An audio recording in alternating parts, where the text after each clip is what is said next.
let's cement our ideas. That's a bad pun.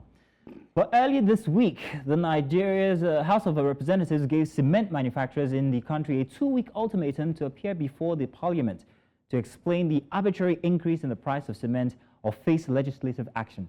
Now, this was during a joint legislative hearing where lawmakers expressed worry over the rise in cement costs. The committee, chaired by Jonathan Gbefwi, issued the summons on Tuesday after the management of Dangote Cement, BUA Cement, and others shunned its earlier summons. Now, the House in March resolved to investigate the recent hike in the prices of cement following a motion moved by Mr Gbefwi. The House mandated the House Joint Committees on Commerce, Industry, Special Duties, and Solid Minerals to investigate the factors pushing the prices of cement. Now, at the resumption of the investigative hearing, the cement producers invited did not appear before the lawmakers. Mr Gbefwi, I beg your pardon, who was visibly angered by the action of the producers, said invited persons must appear within 14 days.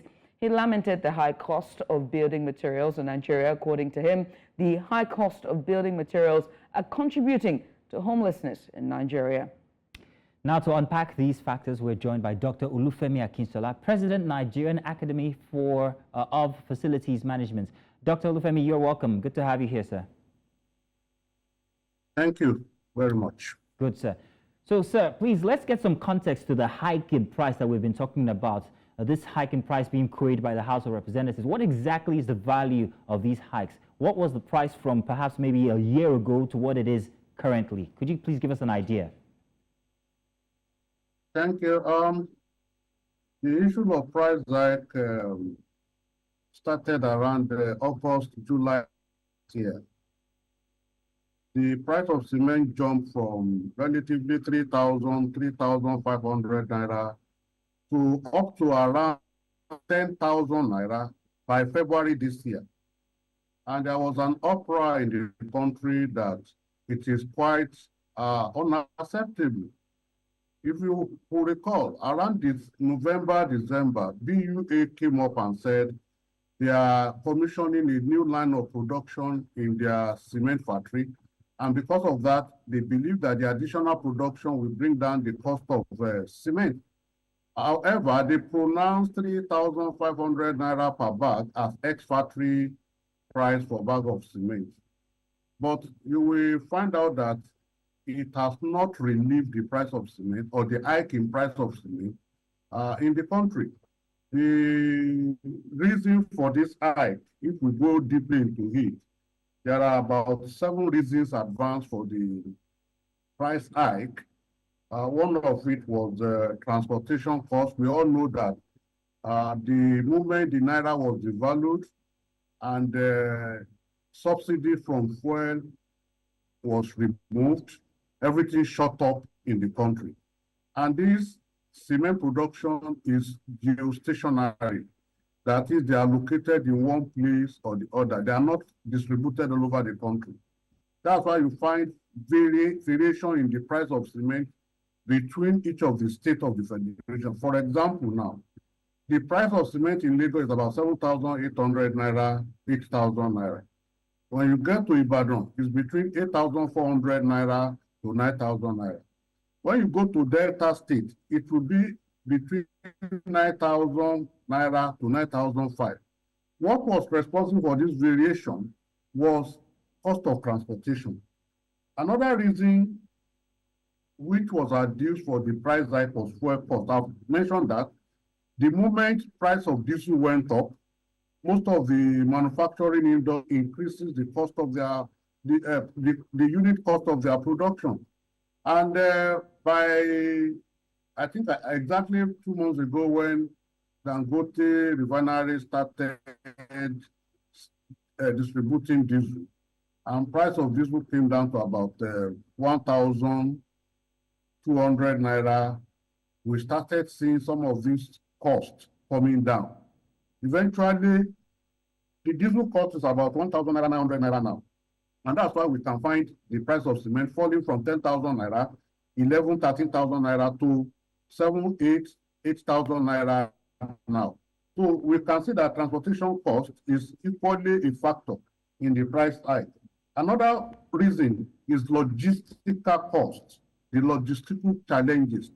Most of the terrain through which these products are transferred to all the internal part of the country are bad. Most the federal government roads where all this trailer passes through are bad. And what takes them 2-3 days to deliver is now taking them 14 days, 15 days to deliver. This will attract costs. Government policies and taxes. Well, of recent, the country has been shouting of varying taxation, which is also affecting the production and manufacturing country. So these taxes will also affect the unit cost of the product being pushed into the market. And government policy, when Umahi became the Minister of Works, he pronounced that the federal government will have a shift in the material used for road infrastructural development from bitumen and asphalt to concrete, which open more ways to the use of more cement in the production of road.